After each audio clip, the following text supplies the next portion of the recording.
Hello, it's Peter Wright and Kathleen Beauvais with another episode of the Yakking Show, the Harmony Channel. And this is your path to wholeness. And we help you along that path to wholeness by bringing you expert guests who help you lead a better, healthier, and happier life. And that is very important going into the interesting times we are heading into by the look of things. But first, let's introduce our co-host, Kathleen Beauvais. Hi, Kathleen. How are you doing today? Oh, I'm doing great, Peter. Thank you. And thank you also very much for tuning into our show. We so appreciate having you. And as Peter mentioned, we do have another special guest with us today, and we are so thrilled to welcome Rachel Fleischman to the show. Hello, Rachel. How are you today? Hello, Kathleen. Hello, Peter. I am great. I'm grinning from ear to ear. I'm thrilled to be here. Thank you. It's our pleasure. Now, Rachel is a psychotherapist. She's a workshop facilitator, a wellness expert, an educator, and mental health advocate. She helps clients unlock issues which are held inside the body by using her proprietary work merging talk therapy with expressive arts. So let's just delve right in, right off the bat. Rachel, can you tell us exactly what you do and how you do it? Absolutely. And, I've been doing it for 24 years and I haven't gotten great at saying it. You'd think I'd have that down, but I think each time I say it, it's slightly different depending on how it's so organic. Mm-hmm. I do seated psychotherapy or talk therapy, as we call it, always for many years now, always with an eye towards how are my clients living in their bodies, number one. But the talk therapy, you guys might be surprised, is actually done seated. Here and there, we do some getting up. Here and there, we do some breath work. And here and there, we do what might be called somatic work, closing the eyes. But more than anything, I have to be a detective, a Sherlock Holmes, to see how is my client living in their body. Is there a foot shaking? Is there a foot tapping? Mm-hmm. Is there a fidgetiness? Is there a falling asleepness? We sometimes call that dissociating. I am the expert there in helping them engage and live a more embodied life. When I am out of the psychotherapy room, and clients can join this as well, I'm leading these classes and workshops and retreats, which are called Dance Your Bliss and definitely live in the world of more of an active or living psychotherapy, where we join improvisational dance and movement, guided improvisational dance and movement, stretching, meditation, and then the expressive arts, poetry, making music with our mouths, which is a lot of fun, art making, which I love, especially with the non-dominant hand, so no inner critic comes in. When you have both or one, I just wish everyone just had a psychotherapist, but if you can't afford that, you can come to a workshop. If you have one or the other, my goal is that we can all be living more embodied lives, living in our bodies, feeling our health. It helps us heal quicker from injury, helps us be smarter, helps business people be much more wonderful public speakers, and Lord knows we can all use that. Mm-hmm. And I think it helps us love ourselves a lot more.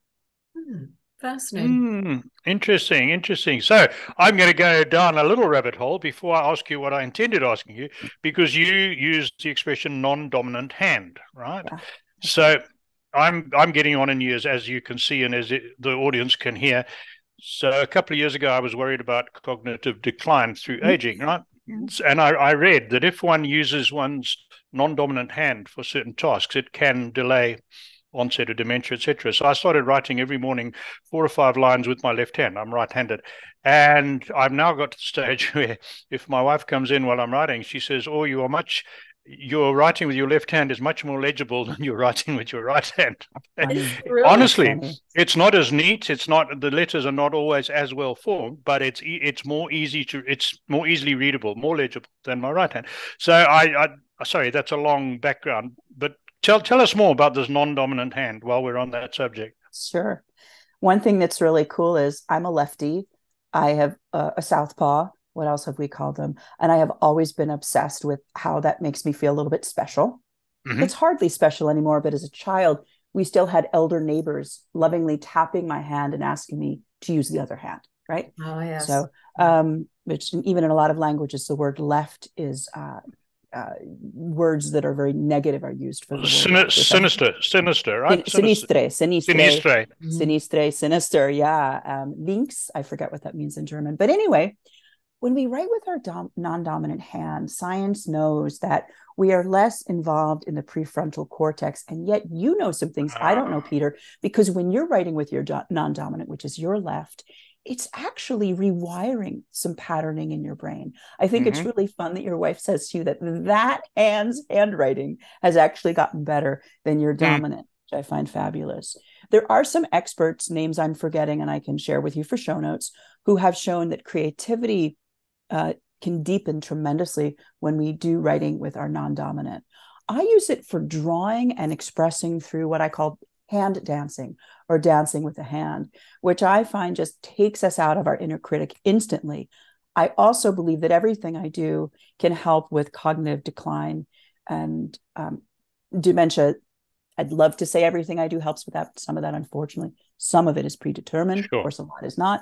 But with that said, when we go outside of the box and write with our non-dominant, we are stretching ourselves in so many ways. And I also believe in the drawing that we do coming out of the inner critic, which I find to be so empowering. And then I see images coming up that I find just delightful and surprising. Interesting. Wow. So again, you mentioned not left-handers no longer being special. Still a fairly small minority of 10 to 15% of the population? I'd love to know, and I could easily Google. I'm going to guess 10 to 15. And when I was a child, I would have said it was more 5. I felt like in each class, if we were a class of 30 and you said, who are your lefties? We'd have 2 kids raise their hand. Absolutely. Yeah. So I have 2 sons, one of whom the older one is left-handed, and I also read that if you look at IQ of left-handed people compared to right-handed, your average is higher amongst left-handed people, and your creativity is higher amongst left-handed people. I've read that. I just love everything you're saying. I'm not. No, I'm not just trying to make you feel good. I've read that, but and the one was supposedly based on trial. Anyway, I'm going down a rabbit hole that is interesting, but there's a lot more interesting stuff we need to ask you about. One that really I've got to ask you, being a male, is what led you to combine your 2 passions? No, sorry.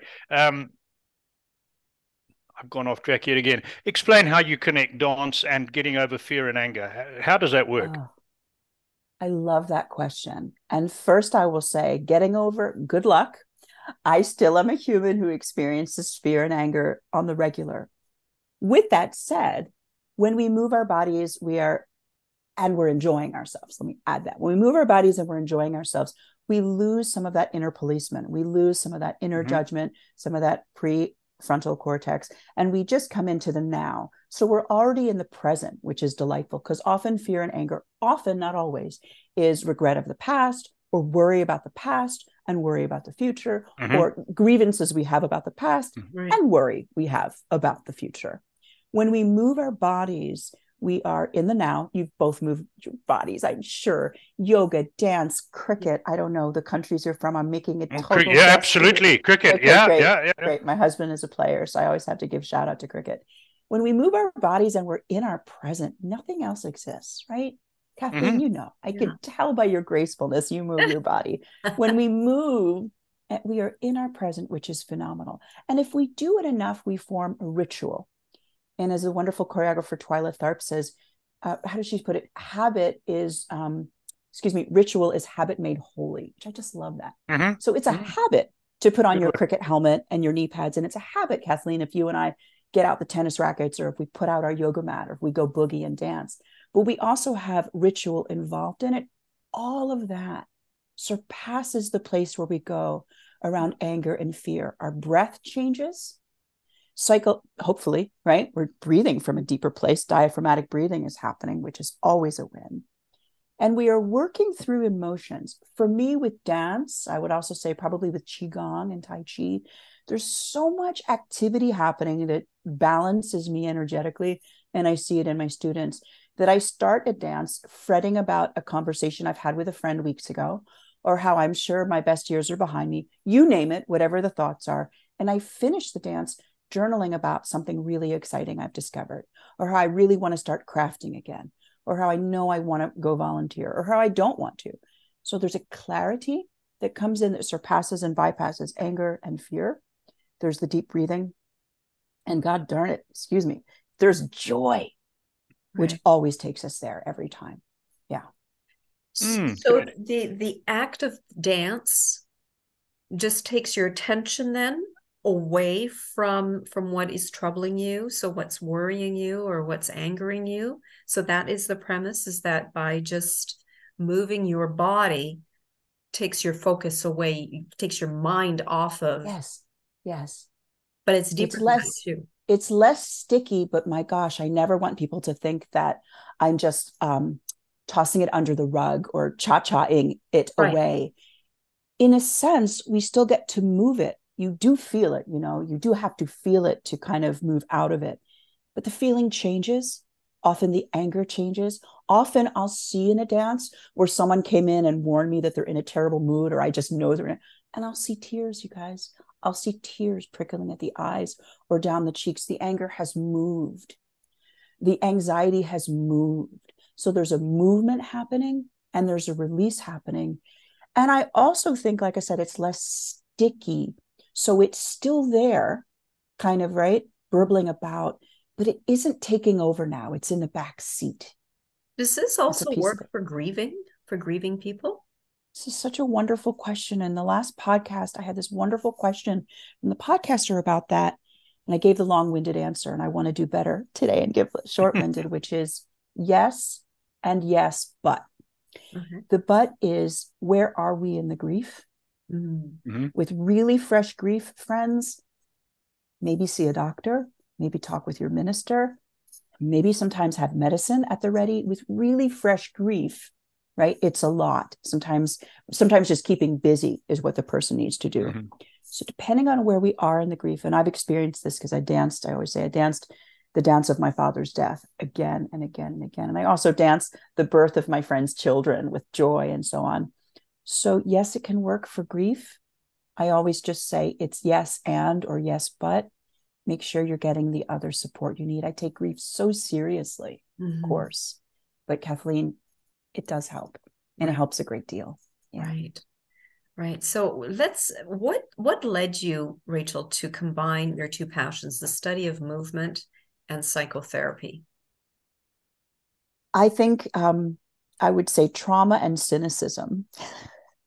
My own pain and my own history with pretty severe bullying as a child and feeling othered and some other things. In addition, the cynicism, which I get a kick out of, was my anger that the therapy session seemed so neck up. It seemed so from the neck up. It seemed, I almost want to put my hands on my hips. It seemed almost from and I got great training, but it seemed from the training and from everything I was reading at the time. And then I started reading other things. It was really rigid, the sort of old school masculine form of psychotherapy. No disrespect, Peter, to your sex. None taken. Thank you. And so I, of course, in going through my own struggles in my teens and early 20s, went, this ain't cutting it. I'm getting something I want from the session. And it wasn't until a psychotherapist in my 20s, I'd already been a fitness instructor. I'd already done a lot of things around sort of shaping myself with movement. But it was when she brought movement and guided imagery into the therapy session that I went, aha, there it is on the nose. This is divine. I'd also on the side always studied yoga and dance. And as a younger person, I'd helped my father, my late father, with a physical therapy that he was kind of developing in his own cool way in his basement. And I was like, why is it every time I do this, I feel better? Every time I do this, if every darn time I do this, I feel better, I can't be alone. That can't just be me. It can't just be anecdotal. So I dove in Philadelphia to so many different movement systems that I could find in different dance worlds, group motion, lots of names I don't have to throw out, but different programs and trainings that I got in dance therapy, continued with learning psychotherapy, and thought, these have to be best friends. They have to be merged. And indeed, they work beautifully together. Wow. Amazing, eh? Amazing. So I was looking at your website, your Bliss workshops. So I can understand women getting engaged in that, but being an older, conservative, stiff upper lip, British-born male, do you find men as receptive to it as your women clients, or not necessarily? I just had this vision, Kathleen, and listeners, of Peter and I dancing with our hands. And I just had this vision of him grooving with me, little groove, but just doing like a little elbow, shoulder. I'm like just moving my elbow and shoulder for the Come on, listeners who Peter. can't see us. And I was like, the dude can dance like anybody's business. So Peter, the answer is you're absolutely right. I would say about 80% of my students are female. And the 20% of men who come in leave renewed. I am so thrilled when men come to my class. So yes, there's about 2 for every 15 women. And they are certainly not as receptive to women. The name and the colors on my website, I think everything is almost a bit hyper feminine because I am quite a maternal gal. With that said, I've had engineers and stiff upper lips and CEOs and the whole like, and introverts and Vietnam vets who open up and are in their experience and have a blast. So truly, I do see more females, but when I see a guy, I always feel like you are welcome here. And please do your thing. I won't get up on your grill. Do your thing, but thank you. And yes, you bet. What a joy we'll have. Yeah. I would assume Sounds good. I would assume that there's a lot of people that might be inhibited or feel like feel stupid or feel like embarrassed about engaging in that kind of movement. I don't know. Yes. Kathleen, I would be that. If I wasn't me, which is hard to imagine, but if I wasn't me, and I'm getting better at that as a therapist, I would be terrified. Right? If there's anything I'm not into, if you put me in a math convention, I'm going to want to run out the other way or something like that, or a thrilling sport. First thing I do is create a safe space. My silliness, my humor, the fact that I'm not a professional dancer, so my movements can be silly and playful, really helps the space. The fact that I speak while we're dancing and I say, dance from your elbows. And listener, I'm just kind of moving my elbows. And then I say, invite your wrists in. I'm giving movements that disinhibit us, invite in some playfulness. There's always space to, if we're on Zoom, you can turn away or whatever, turn the camera off, but there's always space to have your own privateness. This is yours. But absolutely. I mean, I think there's so much that does frighten us about anything deeply expressive, and names like Dance Your Bliss, it almost connotes something which would make one cynical, like really, like what's going to get me there? So safety, the teacher always mirroring truth. And as I say, I'll be the silliest one in the room, starting small, small movements like you might in a soft yoga class, and bringing on music that you've heard of and love. You're going to hear your Motown, you're going to hear rock and roll, you might hear classical, you're going to hear some R&B, you'll hear some not spoken word, singer-songwriter. You're going to, again, hear a lot from 60s and 70s. How can we not, when I put Motown on, how can we not want to move a little? So once you're in there and you go, oh my word, it was nowhere near what I thought it would be like. That's the hook. That's the joy. Great question. So I'd love So hang on, Kathleen, I've got to jump in. It'll be quick, I promise you. It's going to be really quick. Observation. I go to a church that now has we hit 1,000 people the other Sunday, and we have to have two services to accommodate everyone, and that's all over 3 years. That's not the point. The point I'm trying to make is when the gospel songs come on, it's a mixture of traditional hymns and Christian music. When I always sit near the back because I'm often an usher or whatever, I look forward and I would say more than half of the women are swaying to the music or moving to music. Maybe 10% of the men are. That's it. Thank you. Is that about? Well, I wish you had said something higher than 10, but that's okay. I mean, it is church. It's such a reverent environment. Sure. I went to university undergrad across the street from a Baptist church, about 100% African-American Baptist church. Of course, I was invited in, and you know where this is going. You know what I'm about to say. The dancing and the movement just made sense. At synagogue, being very reform in my Judaism, there is movement and dance and song and clapping. And for the older folks, sometimes even softer. To come back to what you said, I'm so glad you brought up church and music, right? At church, I'm hoping there is music. It's spiritual worship. When I think of dance, we know that throughout the centuries and throughout millennia, movement and spirituality really have gone together. It is a celebration of life. It shows the ritual of the life cycle. Little babies do not know how not to sort of move a little bit and groove. The fact that we have 10% grooving and moving is beautiful. I'll take it. And I hope that as impassionedness happens, maybe they'll see that usher in the back, Mr. Wright, who they've always been curious about, Mr. Peter Wright with a great accent. And maybe they'll see just a little, and for the listener, I'm just doing like a little sway or a little something, and they'll go, I too can do that. It's collective joy. If we go to a rock concert, my friends, and we do the wave or something, Yes, or we see right. everyone clapping, we're going to be there together in the clapping and in the movement. So part of it is the collective joy or collective spirit you're seeing at church too, which is really powerful. Yeah, I nearly did sway to the music, and I just caught myself in time. What I will tell you, though, is that the comment I made about only 10% men, if I look at young boys under about 12, because we have kids throughout service, there's almost as many of them swaying to the music as there are the young girls. So they haven't had it not beaten. No, that's the wrong word. They haven't had it suppressed out of them. Right. Emotionally beaten out of them. That's emotionally, right. Yeah. There we go. Sorry, Kathleen. I jumped in as I always do. So that's all right. So I'm curious, Rachel, what transformations have you witnessed in your clients through this type of therapy? It's really hard for me to talk about this without crying. That's okay.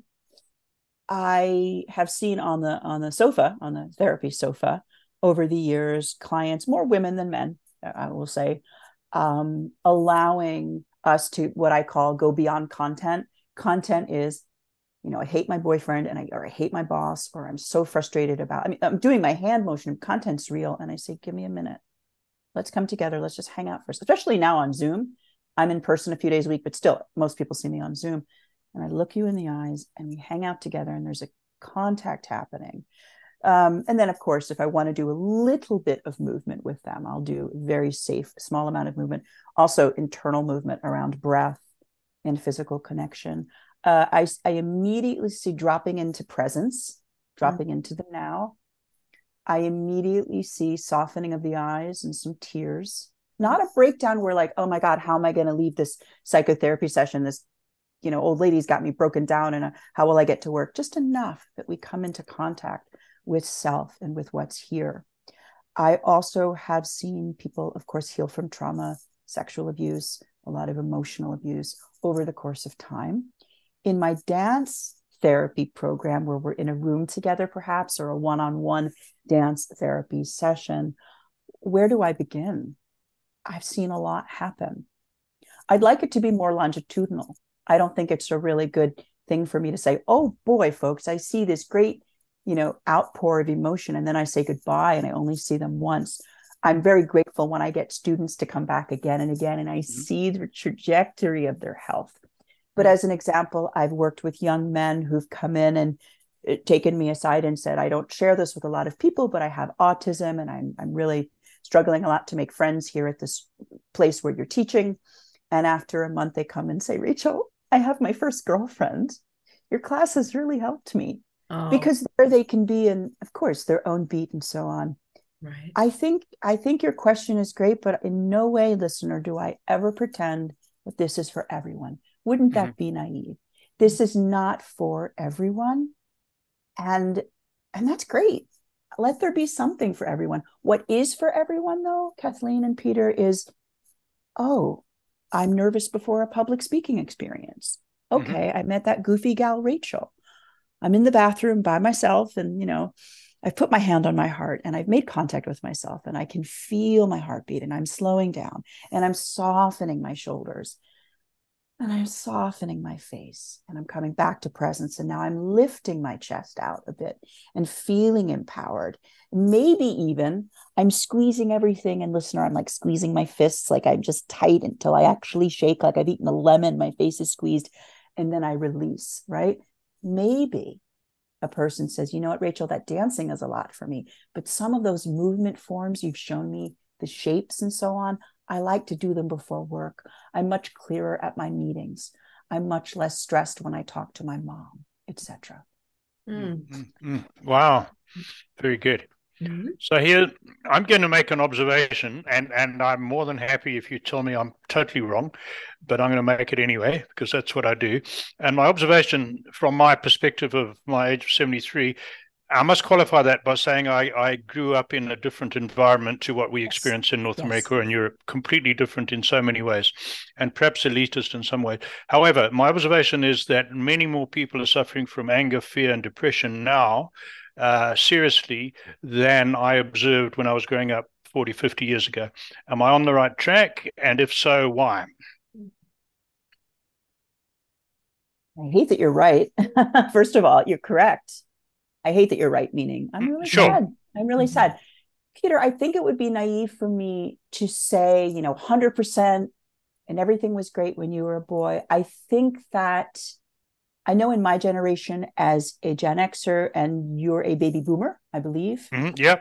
I think in your generation, more than mine, the symbol was, when I was a child, we had stickers with smiley faces. That was a very big symbology, was turn your frown upside down, just smile. You've got 2 arms and 2 legs. You're not a kid starving in Ethiopia. Keep trucking. I can only imagine in your environment in one of the countries in South Africa that I can't recall the name of, but you've been in other parts of the world where there was, different cultural norms. Totally. Perhaps much more solid, masculine. We might even call them slightly toxic. And there were also lovely things too. I don't want to take it one way. I like to blame social media for some of this. I think it's, again, naive to say all of it. I think it's a combination of social media showing us all the ways we've failed. I say that in quotes. I think it is, a good chunk of it is that. I think that in the last 3 or 4 years, we've seen such an uptick for obvious reasons, which is this flippin' pandemic has really, really hurt young people. Oh, yeah. Deeply. So I wish my answer was more comprehensive. And if we ever have a chat and we sit down and have pastry over Zoom, we'll really get into talking about where you're from. I'd love to know more, because I feel quite ignorant. People are like, yeah, it was one of those countries in Africa. But I say to you, I think it's a combination of social media, the times we're living in, where young people are, because of the pandemic and for many other reasons that are not pandemic related, very insular and very insulated. I also think, on a sweet note, what a gift that we can get therapy via Zoom and for less money, and that it's normalized, and the kids on social media can be cool kids and do therapy. If I did a social media study, and we already know this, we feel more depressed when we look at social media. I feel older and uglier when I look at social media than I could possibly feel looking in the mirror and just being in my life. We could go on and on and on about it. Those are my sort of basic answers. I'd love to have better ones in the future, but social media, pandemic, insularity in the young person's culture. Also, we talk about aging in the most god-awful way for your generation and mine, which is, we want the end of it. We want to consider aging a disease almost. So whether you're old or young, you get to suffer through social media and the fact that we all are aging. Right. Sorry, Kathleen, back to you. Yeah, so we are running a bit short on time here, but we have still a few more questions that we want to ask you. We want to give you an opportunity to tell us about your workshops. And as you mentioned, you do work virtually as well. So. Yes, absolutely. To pop in there now, or questions now? No, you just tell us about your workshops. Oh, of course. Oh, forgive me. Of course, that was the question. My goodness. I always feel a little bit like I'm just doing shameless promotion. I teach workshops. I teach workshops in person, and I do a lot of psychotherapy and individual movement sessions on Zoom. And sometimes I do volunteering at the public library, and also at suicide prevention seminars and things. So also, please, listener, know you can do this in lots of other ways, not just me. If a listener is like, I really want to do this, I don't live near Rachel, I'm in Toronto, and I want to do this in person. If I was a listener and I was near you, I'd probably want to do it in person. She or he would look up words like conscious dance, ecstatic dance, expressive art therapy, movement therapy. And she or he might go down a really that's a fun rabbit hole where you're like, oh, there's poetry therapy. That's a safe start. Oh, okay. There's drum therapy. Why not? So that's one avenue. But yes, I teach at retreat centers, like beautiful places. Canyon Ranch is one of them. A learning center I've been teaching at for many years called the Omega Institute, which is in upstate New York. So a nice car ride. Ranch in Arizona? We have a Canyon Ranch in Arizona. Oh, yeah. I've not been to that yet. We have Canyon Ranch in Lenox, Massachusetts, okay. Some hours south of you. And we have one right here in Northern California in Woodside, which is a beautiful retreat in the redwoods. Great for birding and relaxing and slowing down. And So I do that teaching. And then on Zoom, people really get that delicious private experience with me. Do a lot of psychotherapy on Zoom. And I do a bit of grief work on Zoom too. The classes on Zoom, I'm holding off on right now because in person is fueling me so much. But here and there, I offer free classes on Zoom for people. I just need to get what's the word for like a good number of people to make it worthwhile energetically. Right. And then I'm loving my Zoom classes. I'm also a music snob or geek. And so when I do it on Zoom, I know that your computer might not, have the greatest sound system. And I feel sad that people are missing out sometimes on how juicy the music or my voice might be in the dance. Yeah. Mm-hmm. Wow. Very good. Well, Peter, I know you have a burning question. So why don't you go right into your burning question? I will jump straight into my burning question for Rachel. So Rachel, with all your experience and all your years of counseling people and working as a psychotherapist and dance and the whole deal, you've seen a lot of people. Would you say there's one characteristic, mindset, or habit that differentiates those who remain well balanced through life from those who don't, or is it a lot more complicated than that? Oh, God. It is so complicated, but I'll give you two or three that are really fine. big, and I'll try to be quick.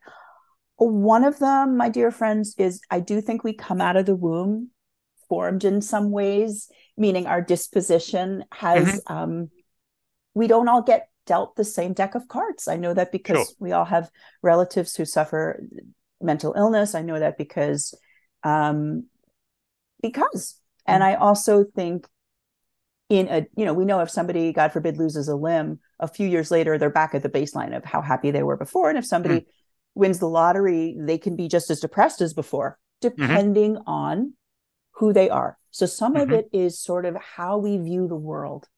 Right. And friends, I find that one really hard because I was not born viewing the world as all sunshine and roses.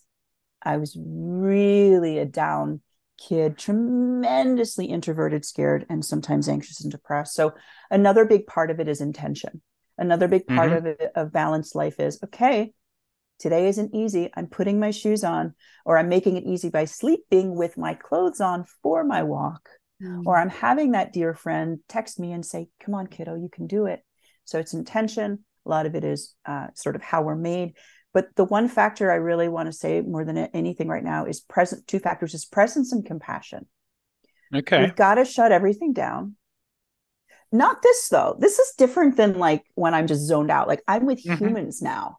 And when the listener listens, they'll know when I said this, I was present, which then in turn, when you listen to a good podcast, you feel the presence of the speakers. Sure. So our presence helps our health, our being in the moment and not being elsewhere. Next rock concert you go to, maybe don't have your camera out the whole time. Maybe just watch Beyonce if you want to. Right. The next time your child has a piano recital, well, what can I say? Parents, take your photos. It's fine. Take your videos. Be present. And compassion is a muscle that we're not all born with. Not to say people are sociopaths, but if we can build our compassion and care about one another, we then build kindness. We also build gratitude. That whole mixture creates so much remarkable goodness. Doing an act of kindness, that's my greatest high. That is my greatest high, and probably yours too. Yeah. So those factors help a lot. I could talk about how we're a work addicted culture, but I love my work, so that doesn't help. And I don't think work is the problem. I think it's other stories and narratives that we have about ourselves that's the problem. Am I right in thinking that and I've been guilty of this myself, that for many people, one of the ways of coping with the pressures of life is to overwork because it's an escape? Absolutely, 300%. And it's probably why one of the reasons we have great thinkers. They had to get out of the house. They had 6 kids screaming. They felt that their partner nagged them, but maybe their partner didn't. Absolutely. And it's not the worst addiction or escape in the world. Sure. Right. It's not. Sure. Right. Wow. Thank you for that. Very good. So, Rachel, how do people contact you? Sure. Well, I wish you could just scream bliss into the air and I would answer it and we'd have a magical moment. But you've got to get on that gorgeous machine. I'm at RachelFleischman.com. The spelling is tricky, but it's findable. I'm findable. And then I have Bliss Counseling, and I have a cheeky little joke, which is you're in Canada, and guess what? you spell counseling different than I. Yeah. Mm-hmm. You spell it with 2 L's and I spell it with 1. Right. So you can try it with 2 L's and you'll probably get someone in the UK or someone else who does Bliss Counseling. But yes, it's Bliss Counseling or RachelFleischman.com. I try to be on LinkedIn once or twice a week. I try to stay off the news because it's devastating. Yes. But what I love doing more than anything is having a listener write, I want resources. Not I need a session with you. I want resources because I took an oath as a social worker. When you need resources, and resources means it could be names of therapists, it could be dance programs that I've vetted for them, it could be learning about a retreat that they take, it could be whatever. I love helping people with that as well. Wonderful. Okay, great. Thank and you for so much. for our audio listeners, all those details will be in the description on whichever platform you are listening to this on. Okay. That's it from me. Back to you, Kathleen. Well, thank you so much, Rachel. It was an absolute pleasure having you on the show today. I mean, we could have gone on for hours, I think. Oh, for sure. Discussion, but we will have to have you back at some point in the future. I hope you will come back.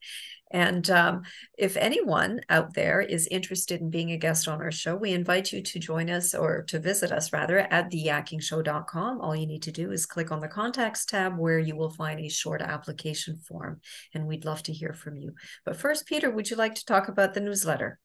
Absolutely. You've just experienced another wonderful guest, a really exciting guest on the show. So to make sure you don't miss out the news of our guests that are coming on in the future, sign up for our newsletter. We only send you 1 email a week.